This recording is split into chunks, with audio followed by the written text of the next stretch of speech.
重庆在短短的大概半个月的时间左右，就有10几处的山火发生。我当时想的，我完蛋了，我去看看新闻，肯定要出大事。自己的国家自己救，全部是90后跟00后非常年轻的一些朋友，我从来没有见到过一个地方有这么团结。Ladies and gentlemen, welcome the host. 就这一次这个重庆的这个山火这个事情是让我蛮感动的这个事情，因为重庆的这个地理位置啊，很多人可能不是特别的清楚。它虽然是一个3面环水的这么一个地方，但同时呢，它也是一个4面环山的一个盆地。它的地理位置跟成都很远，但重庆是一个4面环山的地方。它这个地方，就重庆这个地方，如果引起山火，它就会造成不下于就是说像沿海城市海啸的这么一个伤害。但因为重庆这一次这已经是连续差不多接近1个月的高温，40几度的高温，没有下过一滴雨。然后就因为重庆太多的山了，山上就很多那些树可能都已经是非常干旱了、干燥了，就可能导致了这种山火的发生。而重庆在短短的大概半个月的时间左右，就有10几处的山火发生。我呢，当时我记得有一天应该是8月21号的时候，就是莫名其妙的，就是我当时在家里我还在看着历史哥的节目呢，那个时候我记得还是晚上10点多钟，快11点钟这样。然后呢，我当时就想说去客厅拿瓶水来喝，我一进去那瓶水，我一到客厅去的时候，我就闻到一股非常难闻的那种火烧的味道。然后我当时想，是不是我的空调还是电器被烧了？然后我就去检查，我去看，结果没有。结果后来我又去摸了一下我的那个空调的那个外机，我一摸，我看是不是很烫，但是也不是那么烫。我当时就闻到了一股那种树叶被烧到的味道，于是我就往我的楼下看，我看有没有什么火光之类的。结果没有。然后我当时想的，我完蛋了，我去看看新闻，可能要出大事。对，结果后来我查到了，他那个山火有一处山火，就其中的一处山火已经烧到了快接近重庆的主城区的位置了。而当时整个那个就是那个森林着火的那个味道，整个主城区都能闻得到那个烟的那个味道，因为它是把你包裹住的。那天晚上，后来大概那个过了一会儿之后，我就看那个网上那个微博上面就有视频，他们有人在招那个志愿者。后来我也去了，我去打了个车呢，我就过去，正好在那个巴南区那个地方，我去了之后，现场的人，我告诉你，人山人海，非常多的人，那个人多到怎么夸张到什么地步？就是你不知道他是在救火，你以为他是在游行的那种地步。但是你去了之后，他是有一个那种每一个点，他都有一个那种女生拿着那个大声公，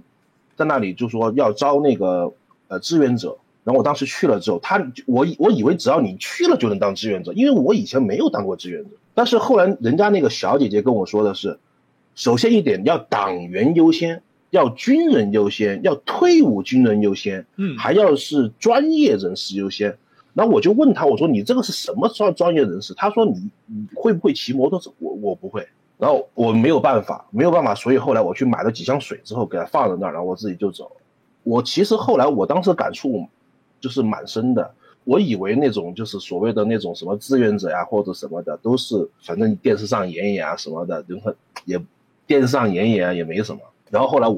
我亲自去看了之后，的确是那种，而且我后来去看了之后，很多都是年轻人。我后来想到历史哥曾经讲过一句话，叫自己的国家自己救。这一次让我感触非常的深刻。就历史哥，你可以看到刚刚那张图片，一个人字形的那个图片，它左边那个是火一路往旁边这么烧下来，然后呢，那个旁边的那个蓝色的光，其实是什么呢？是那个志愿者和消防士兵的那个头上戴的那个照明灯，那个是一颗一颗这么照明灯这样，而且他们很多都是自发过去的。然后呢，我当时就看了很多感人的，因为很多都是那种，我看到还有很多市民，就是说有一些市民呢，他自己可能是做餐饮的，然后呢，他们就在家里面自己做了那个东西啊，做了些什么那种解酷暑的那种吃的啊，什么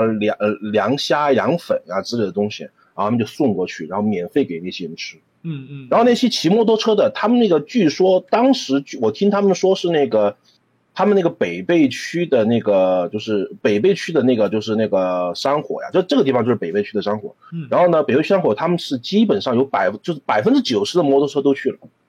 全部是00后，全部是90后跟00后，非常年轻的一些朋友。然后呢，他们那些车子呢，就是说那个什么所有那些什么要加油啊之类的，他们去加油，那些加油站呢，老板都是免费给他们加油。就知道他们的事迹之后，就免费给他们加油。换机油也是免费给他们换机油。我真的，我说实话，我觉得从来我说实话，我这个人是不是说实话，我这个人是有点反骨的人，我并不是很喜欢这种特别主旋律的东西。我以前也是特别不信这个世界上会有这么一种事情发生，老百姓会自发到团结到这种地步。后来我就想到了川军，就我联想到了川军，因为我最近我一直在关注那个关怀老兵的一个计划，一个计划。对，因为当时就我在抖音上面，因为我跟龙哥都知道，然后我在抖音上面经常会关注一个川军的老爷爷叫苏国璋。那个苏国璋老爷爷呢，那个什么马英九还给他发了个奖状，还发了个那个什么勋章，我自己都不知道，然后我后来看见了，马英九给他发的，是因为所有新闻都没有报道，就是说表扬他在于抗日战争时候做出的贡献，是7月7号，是那个什么民国几年7月7号给他发的，寄过去。他就说了一句，他说四川人绝不拉稀摆带。然后呢，这一次就让我看到了这个重庆人的特别团结，然后后来就又有什么云南的兄弟，又有四川的兄弟，又有贵州的兄弟，还有甘肃的兄弟通通都过来帮忙，帮重庆一起来救这个火。所以重庆大概是用了10天左右的时间，把重庆所有的山火都灭了。然后今天又起，结果刚灭了没多久，然后呢，就在昨天的凌晨又有一个地方起了山火。所以整个事情让我觉得，就是那种很微小的事情让我特别感动。像有一个，我记得我看到有一个大叔，可能有一个50、60岁的大叔，他自己是一个糖尿病患者，非常严重糖尿病患者，他是需要打胰岛素的人。然后我就看着他的那个，就是凌晨5点钟在那个山上，在那里自己坐在那个地方，全身脏兮兮的，然后给自己在那里打胰岛素。人家叫他回家，叫他休息，你不用这么辛苦，然后他还是在那个地方自己拿个胰岛素在那里打。我跟你讲，非常让人感动。我从来没有见到过，就是一个地方有这么团结。我说实话，我不是一个很爱国的人，因为我在重庆长那么大，我从来没有遇到过这种事情。因为这一次重庆又是疫情，又很热，一滴雨都没下过，然后又是山火，